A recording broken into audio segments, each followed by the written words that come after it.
السلام علیکم ورحمۃ اللہ وبرکاتہ۔ الحمد للہ نحمده ونستعینه ونستغفره ونؤمن به ونتوکل علیہ ونعوذ باللہ من شرور انفسنا ومن سیئات اعمالنا، من يهده الله فلا مضل له ومن يضلله فلا هادي له، ونشهد أن لا إله إلا الله وحده لا شريك له، ونشهد أن سيدنا وسندنا ونبينا ومولانا محمدا عبده ورسوله، أرسله الله بالحق بشيرا ونذيرا، أما بعد فقد قال الله تبارك وتعالى في كلامه المجيد والفرقان الحميد: أعوذ بالله من الشيطان الرجيم، بسم الله الرحمن الرحيم، قل ادعوني أستجب لكم، وقال النبي صلى الله عليه وسلم: الدعاء سلاح المؤمن، وقال النبي صلى الله عليه وسلم: التائب من الذنب كمن لا ذنب له، أو كما قال عليه الصلاة والسلام۔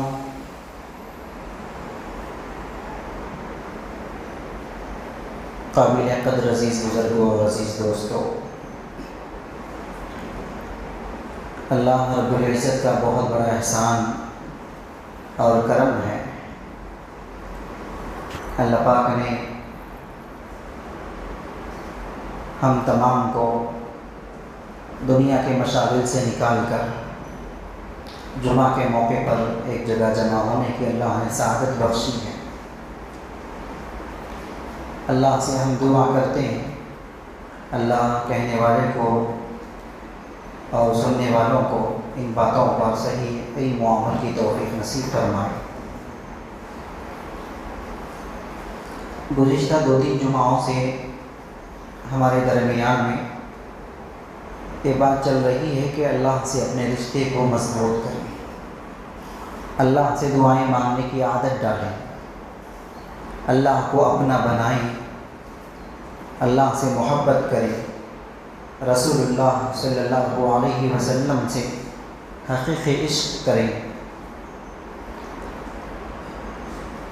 یہ باتیں 2-3 جمعوں سے چل رہی ہے۔ اس جمعہ میں آپ حضرات کی خدمت میں ہماری دعائیں اللہ کے نزدیک مقبول کیوں نہیں ہوتی، ہماری دعائیں اللہ تبارک و تعالیٰ کے نزدیک قبول کیوں نہیں ہوتی۔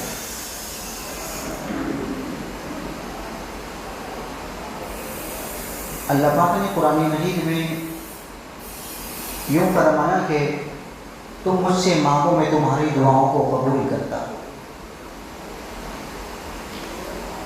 سب تھوڑا سا ریکویسٹ کرنا تھا ہم لوگوں سے، جمعہ سے پہلے ان چیزوں کی تکمیل کر لینا پوری چیز۔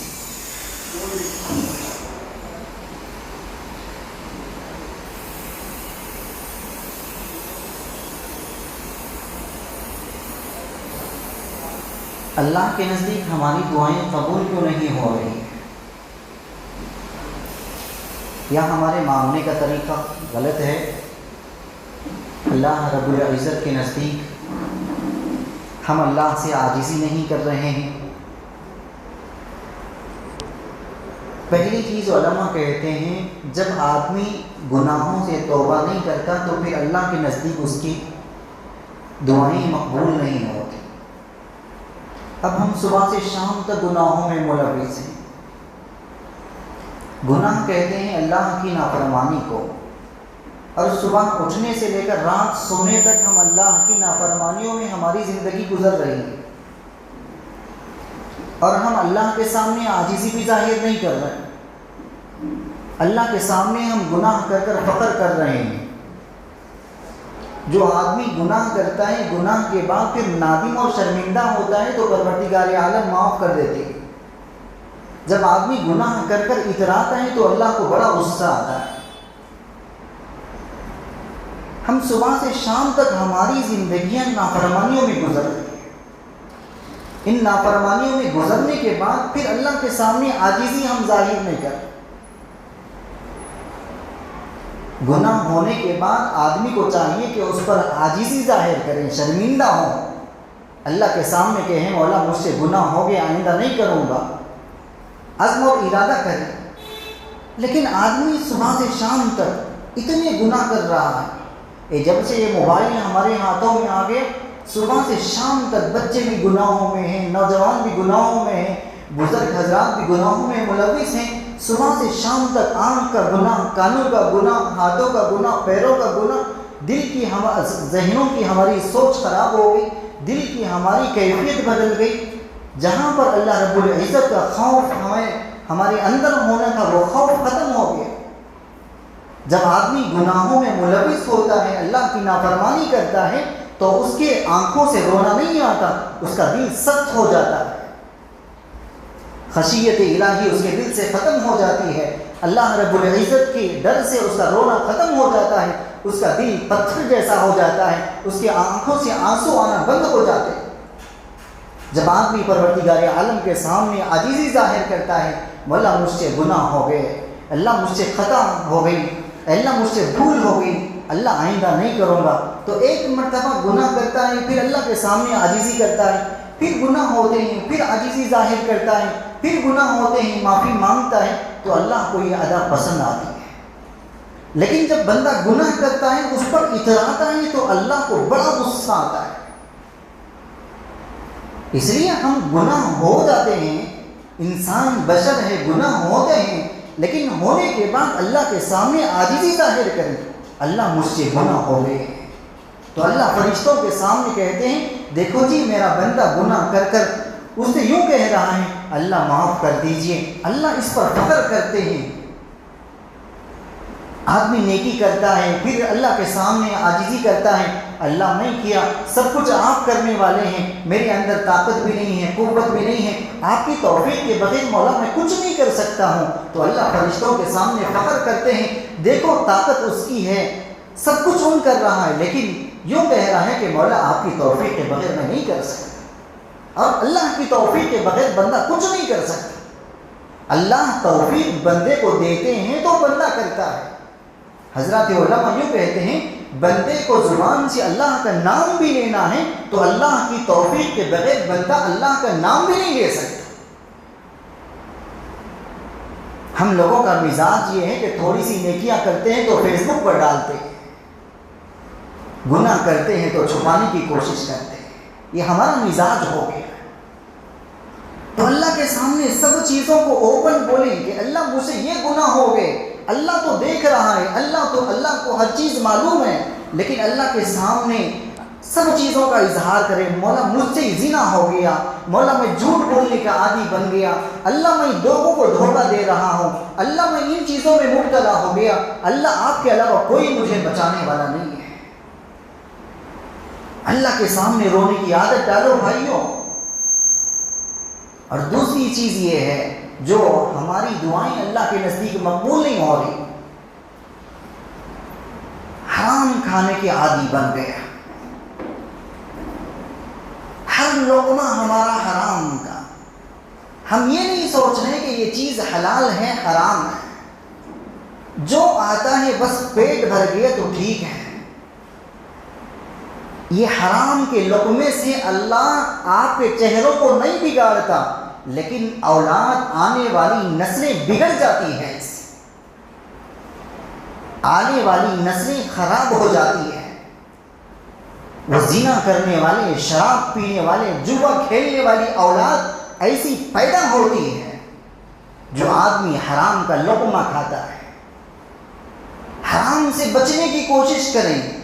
اب آدمی لوگوں کا مزاج یہ ہو گیا کہ کھانا حرام کا ہے، پینا حرام کا ہے، اوڑھنا حرام کا ہے، بچھونا حرام کا ہے، پہن رہا ہے حرام کا، جس گاڑی پر پھر رہا ہے وہ حرام کی، جو موبائل مینٹین کر رہا ہے وہ موبائل حرام کا، گھر حرام کا، سب چیزیں حرام کی ہے. پھر آ کر علماء سے کہتا ہے حضرت دعائیں کرتا ہوں قبول نہیں ہوتی. کیسے قبول ہوتی ہے بھائیو؟ حرام کا لقمہ منہ میں جا رہا ہے، پوری زندگی حرام میں ملوث ہے، پھر یوں کہہ رہا ہو کہ اللہ سے میں مانگ رہا ہوں، اللہ ہماری دعاؤں کو قبول نہیں کر رہا۔ کبھی سوچا کہ کیا کھا رہے ہو، کیا پی رہے ہو، کیا اوڑھ رہے ہو، کیا چیز استعمال کر رہے ہو، کیا پہن رہے ہو؟ سوچو تو صحیح نا۔ اللہ کو بڑا غصہ آتا ہے اس پر۔ ایک مرتبہ صدقے کا مال آیا صدیق اکبر رضی اللہ عنہ کے پاس، صدقے کا مال، آپ کو معلوم نہیں تھا کہ صدقے کا مال ہے، آپ نے کھا لیا، بعد میں معلوم ہوگا کہ صدقے کا مال تھا، 2-3 دن 4-5 دن کے بھوکے تھے، آپ حلق میں پانی پیتے ہیں، انگلیاں ڈال کر نکال رہے ہیں، پانی پی رہے ہیں، انگلیاں ڈال کر نکال رہے ہیں۔ آپ کے دوستوں نے کہا صدیق اکبر رضی اللہ عنہ آپ کو اتنی ضرورت کیا ہے، صدقے کا تو مال تھا نا، آپ اتنا حلق میں انگلیاں ڈال کر کیوں نکال رہے ہیں؟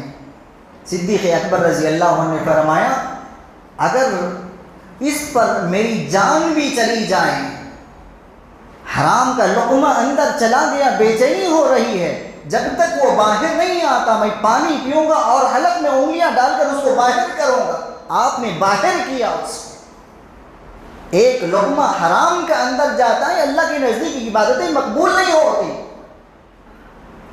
جو دعا ہے الدعاء سلاح المؤمن، دعا مومن کا ہتھیار ہے، تم یہ سمجھ رہے ہو حرام کا لقمہ کھا کر کہ اللہ کے نزدیک دعائیں مقبول ہوگی؟ نہیں بھائیو، بچو ان چیزوں سے۔ تیسری چیز یہ ہے، آدمی دعا کرتا ہے اس میں اجرت کرتا ہے، اللہ سے مانگتا ہے تو آدمی کی فکر اور سوچ یہ ہوتی کہ فوراً مل جائے وہ چیز۔ اللہ تبارک و تعالیٰ کبھی کبھار اس کو روک کر بھی رکھ دیتے ہیں، آزماتے ہیں بندے کو،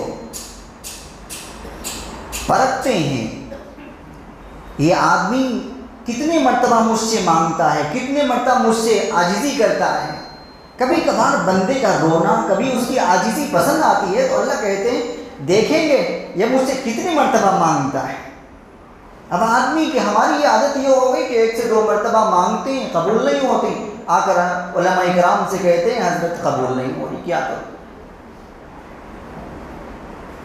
کبھی آپ بازار میں جاتے ہیں، چھوٹی سی چیز، چھوٹا سا مٹی کا ٹیلیا، مٹی کا گھڑا خریدنا ہے، اس کو ٹھوک مارتے ہیں، بجاتے ہیں، دیکھتے ہیں کچا ہے کہ پکا ہے، چل سکتا کہ نہیں چل سکتا۔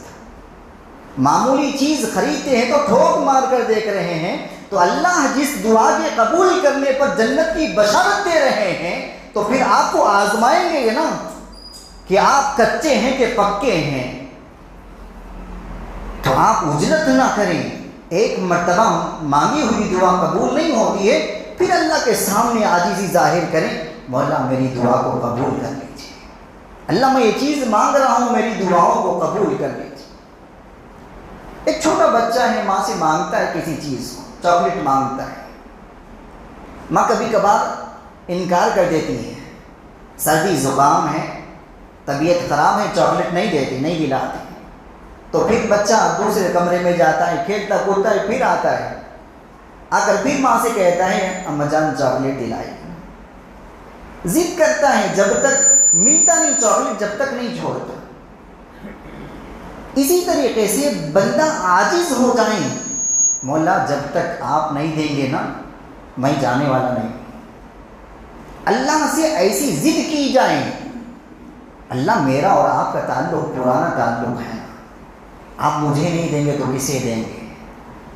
اللہ کی تعریف بھی کریں، اللہ کے سامنے بڑائی بیان کریں اللہ کی، اللہ سب کچھ آپ کا ہے، اللہ میں کمزور بندہ، میں بڑا ناقص ہوں، اللہ میری دعا کو قبول کر لیجیے۔ اس لیے میں کہا کرتا ہوں کہ چھوٹے چھوٹے بچوں کو عادت ڈالو اللہ سے مانگنے کی، بڑے نہیں مانگ رہے تو چھوٹے کہاں مانگیں گے بھائی؟ بڑوں کی عادت نہیں ہے مانگنے کی، یا تو گھر میں باپ مانگتا ہے، یا تو بچے مانگتے ہیں، یا تو عورتیں مانگتے ہیں، یا تو بہنیں مانگتی ہیں، تو پھر چھوٹے چھوٹے بچے کہاں مانگیں گے اللہ سے؟ پہلے ہماری عادت بن جائے اللہ سے مانگنے کی، اللہ سے رابطے کو قائم کرنے کی، تو پھر بچے بھی جب مصلی پر باپ رو رہا ہے تو وہ چیزیں دیکھتے ہیں بچے، پھر اپنے ذہنوں میں بٹھاتے ہیں میرے والد کس طرح مانگتے تھے اللہ سے، تو پھر جب بچہ بڑا ہو کر جائے نماز ڈال کر اللہ سے مانگتا ہے اللہ میری دعا کو قبول کر لیجیے۔ اللہ یوں کہتے ہیں لا تأخذہ سنۃ ولا نوم، اللہ نہ سوتے ہیں نہ اونگتے ہیں۔ علماء کرام نے، حضرات مفسرین نے اس کی تشریح میں یوں فرمایا اللہ کیوں نہیں سوتے، کیوں نہیں اونگتے؟ تو علماء کہتے ہیں اگر بندہ اللہ سے مانگتا رہے، اللہ سوتا اور اونگتا رہے، تو پھر بندے کی ضرورتوں کو کون پورا کرے گا؟ اس لیے اللہ نہ سوتے ہیں نہ اونگتے ہیں۔ اللہ ہماری ان چیزوں کی ضرورتوں کو ہماری اللہ پورا کرتے ہیں، تو بندہ اللہ سے مانگنے کا عادی نہیں بن گیا۔ روزانہ اللہ سے مانگنے کی عادت ڈالو بھائیو۔ ایک مرتبہ حضرت موسیٰ علیہ نبیین علیہ السلام ایک راستے سے گزر رہے تھے۔ ایک بکریاں چرانے والا چرواہا اللہ سے مانگ رہا ہے، گڑ گڑا رہا ہے، اس کی دعا قبول نہیں ہو رہی۔ موسیٰ علیہ السلام اللہ سے پوچھتے ہیں اللہ وہ چرواہا ہے بکریاں چرانے والا، وہ اللہ آپ سے مانگ رہے ہیں، آپ اس کی دعا کو قبول نہیں کر رہے۔ تو اللہ تبارک و تعالیٰ کہتے ہیں ٹھیک ہے جی، وہ زبان سے خالی ظاہر بول رہا ہے لیکن اس کا دل غیروں میں اٹکا ہوا ہے، اس کا دل غیر اللہ پر اٹکا ہوا ہے، وہ جب تک اس کی توجہ میری طرف نہیں ہوتی میں اس کی دعا کو قبول نہیں کرتا۔ تو موسیٰ علیہ السلام اس جا کے چرواہے سے کہنے لگے دیکھ تو اللہ سے مانگ رہا ہے لیکن تیرا دل غیر اللہ میں اٹکا ہوا ہے، تو جب تک نادم نہیں ہوگا اس پر اللہ تیری ضرورت کو پورا نہیں کرے۔ تو فوراً وہ نادم ہو گیا، شرمندہ ہو گیا، فوراً اللہ سے کہنے لگا اللہ معاف کر دیجیے، آئندہ نہیں کروں گا۔ فوراً اللہ تبارک و تعالیٰ اس کی دعا کو قبول کر لے۔ کبھی کبھار ہم دعا کرتے ہیں، وسوسہ ڈالتا ہے شیطان، ارے تیری دعا کہاں قبول ہوتی بھائی، صبح سے شام تک تو گناہ کرتا ہے، تیری دعا کہاں قبول ہوتی، تیری توبہ کہاں قبول ہوتی؟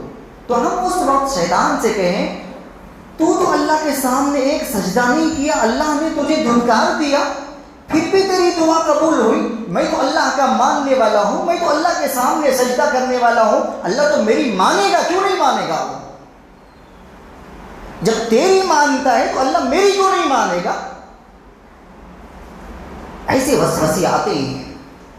حضرت آدم علیہ السلام کو اللہ پاک نے جنت سے نکالا اور نکال کر زمین پر پھینک دی۔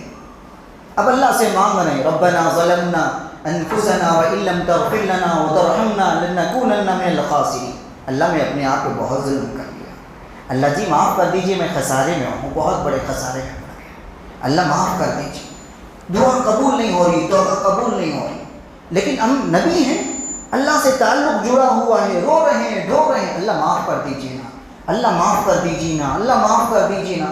اب اللہ تبارک و تعالیٰ توجہ نہیں فرما رہے ہیں، اللہ تبارک و تعالیٰ حضرت آدم علیہ السلام کی طرف متوجہ نہیں ہو رہے۔ اب اللہ تبارک و تعالیٰ کی طرف ہاتھ اٹھا کر کہنے لگے اے اللہ میری دعا کو محمد الرسول اللہ صلی اللہ علیہ وسلم کے صدقے میں میری دعا کو قبول کر لیجیے۔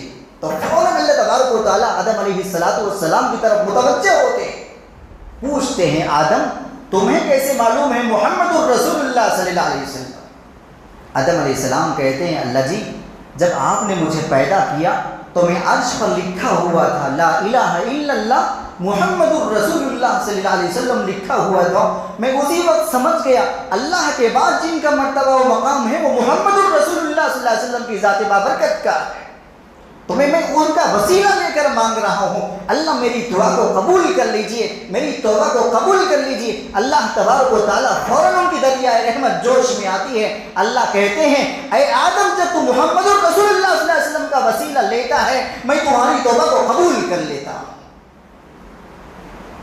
ہم اللہ کے نبی صلی اللہ علیہ وسلم کے چاہنے والے، ان کا کلمہ پڑھنے والے، ان کی سنتوں پر عمل کرنے والے، ہم صبح سے شام تک کتنی دعائیں مانگتے ہیں، کتنے مرتبہ درود پڑھتے ہیں، سرکار دو عالم صلی اللہ علیہ وسلم کی ذات بابرکت پر کتنی مرتبہ درود پڑھتے ہیں، جنہوں نے ہمارے لیے ساری زندگی قربان کی، ساری زندگی سجدوں میں سر رکھ کر اس امت کے لیے دعائیں مانگی، آخری وقت میں ہے تو اس امت کے لیے تڑپتے رہے، بلبلاتے رہے، کھانے کی فکر نہیں ہے، پینے کی فکر نہیں ہے، ازواج مطہرات کی فکر نہیں ہے، بیٹیوں کی فکر نہیں ہے، دامادوں کی فکر نہیں ہے تو اس امت کی فکر ہے۔ کون سی امت؟ یہ گناہگار امت جو صبح سے شام تک جھوٹ بولنے والی، سود کھانے والی، زناحوں میں زندگی گزارنے والی، اس امت کی فکر ہے۔ اللہ کے نبی صلی اللہ علیہ وسلم نے یوں فرمایا، میں قیامت کے دن اللہ کے پاس بھی جاؤں گا تو وہاں پر بھی سجدے میں سر رکھ کر اس امت کے لیے مغفرت کی دعائیں کرتے رہوں گا۔ جب تک میری امت جنت میں نہیں جائے گی اس وقت تک میں بے چین رہوں گا۔ آج یہ امت گناہوں میں پڑ گئی، یہ امت اللہ سے دور ہو گئی، یہ امت درود کی نہیں رہی، یہ امت کی دعاؤں کی نہیں رہی۔ ہم یہ سمجھ رہے ہیں تھوڑے سے دین کے کام کر لیے، ہم سمجھ رہے بڑے اللہ کے ولی ہو گئے۔ ہمارا تعلق اللہ سے مضبوط کرو بھائیو۔ خالی اوقات ہیں، اب صبح سے شام تک ہماری زندگی ایسے ہی بیکار گزر رہی ہے گھروں میں بیٹھ کر، پھر بھی اللہ کی طرف ہم متوجہ نہیں ہو رہے۔ اتنی پریشانیاں آ گئی، مصیبتیں آ گئی، تجارتیں بند ہو گئی، کاروبار بند ہو گئے، خیر کے کام بند ہو گئے، دعوت و تبلیغ کے کام بند ہو گئے، مدارس بند ہو گئے، قرآن کی تلاوتیں بند ہو گئی، سب چیزیں بند ہو گئی۔ اتنی پریشانیوں کے باوجود ہم اللہ کی طرف متوجہ نہیں ہو رہے۔ سب کی ضرورت اللہ پوری کرنے والے ہیں، تو ہمارا کام یہ ہے کہ اللہ کی طرف متوجہ ہو، اللہ سے مانگنے کی عادت ڈالیں۔ روزانہ رات میں سوتے وقت 2 رکعت صلاۃ التوبہ کی نماز پڑھ کر اللہ سے مانگیں، دعا کریں، اللہ سے نادم ہو، شرمندہ ہو ہمارے گناہوں پر۔ اللہ کے نبی صلی اللہ علیہ وسلم اس امت کے لیے صبح سے شام تک دعائیں مانگتے۔ ایک مرتبہ اماں عائشہ رضی اللہ عنہا بیٹھی ہوئی تھی، آپ دعا کرتے ہیں۔ اماں عائشہ رضی اللہ عنہا سے اللہ کے نبی صلی اللہ علیہ وسلم کی دریائے رحمت جوش ہوئی تھی۔ اس وقت اللہ کے نبی صلی اللہ علیہ وسلم پوچھتے ہیں، عائشہ جو مانگنا ہو مانگو، میں تمہاری ضرورت کو پورا کروں گا۔ اللہ کے نبی صلی اللہ علیہ وسلم اماں عائشہ رضی اللہ عنہا کے حق میں دعا کرتے ہیں، تو اللہ کے نبی صلی اللہ علیہ وسلم سے اماں عائشہ رضی اللہ عنہا پوچھتی، اللہ کے نبی مجھ سے میرے لیے ہی ایسی دعا ہوئی یا کسی اور کے لیے بھی آپ ایسی دعا مانگتے ہیں؟ اللہ کے نبی صلی اللہ علیہ وسلم فرماتے ہیں، عائشہ تمہارے لیے نہیں، روزانہ میں یہ دعا میری امت کے لیے مانگتا ہوں، جس امت کے لیے اتنا تڑپتے ہو۔ آج یہ امت اللہ کو بھول گئی، رسول اللہ صلی اللہ علیہ وسلم کو بھول گئی۔ تو آپ کو 2-3 جمعوں سے جو وظائف بتا دی جا رہے ہیں، ایک ہے مناجات مقبول کی، ایک منزل ہے، آپ اس کا اہتمام کریں۔ دعائیں ہیں، اللہ کے نبی صلی اللہ علیہ وسلم نے اپنی زندگی میں جو دعائیں مانگی ہیں، علماء اکرام نے اس کو ایک جگہ اکٹھا کیا، 2-3 منٹ 5 منٹ میں وہ پڑھ سکتے ہیں۔ آپ روزانہ مناجات مقبول کی ایک منزل کا اہتمام کریں۔ ہر ساتھی کے لیے اس فتنے کے دور میں بہت ضروری ہے۔ ہم تو اللہ کے سامنے اتنی عربی میں دعائیں نہیں مانگ سکتے، تو مناجات مقبول کا اہتمام کریں، اس کو پڑھ لیں، اس کا ترجمہ بھی سمجھ لیں۔ جتنے دن آپ ہو سکتے ہیں اس کو پڑھنے کا اہتمام کریں۔ بس کتاب کو رکھیں، پڑھتے رہیں، 2-3 منٹ میں آپ وہ پڑھ سکتے ہیں۔ آپ پڑھیں گے انشاءاللہ تبارک اللہ کی ذات سے امید ہے ہماری ضرورتوں کو اللہ پورا کرے گا۔ آج امت ہر جگہ پریشان ہے، کوئی کاروباری اعتبار سے، کوئی اپنی گھریلو ضرورتوں کے اعتبار سے، ہر اعتبار سے امت پریشان ہے۔ ایسے حالات میں ہمارا رخ اللہ کی طرف بدلنا چاہیے۔ اللہ کی طرف ہم متوجہ ہوں گے، انشاءاللہ اللہ کی ذات سے امید ہے ہماری توجہ، اللہ رب العزت کی توجہ ہماری طرف ہوگی، اللہ ہماری دعاؤں کو قبول کریں گے۔ تو ہم تمام ساتھیوں سے میں گزارش کرتا ہوں، آج سے ہی یہ عمل شروع کریں۔ مناجات مقبول آپ جائیں پلے اسٹور میں، آپ مناجات مقبول ماریں، آپ کو وہ کتاب دستیاب ہوگی۔ 3-4 منٹ کا معمول ہے، ہر ساتھی کو چاہیے کہ اس کا معمول بنائیں۔ اللہ رب العزت سے دعائیں پروردگار عالم کہنے والے کو اور سننے والوں کو صحیح علم و عمل کی توفیق نصیب فرمائیں۔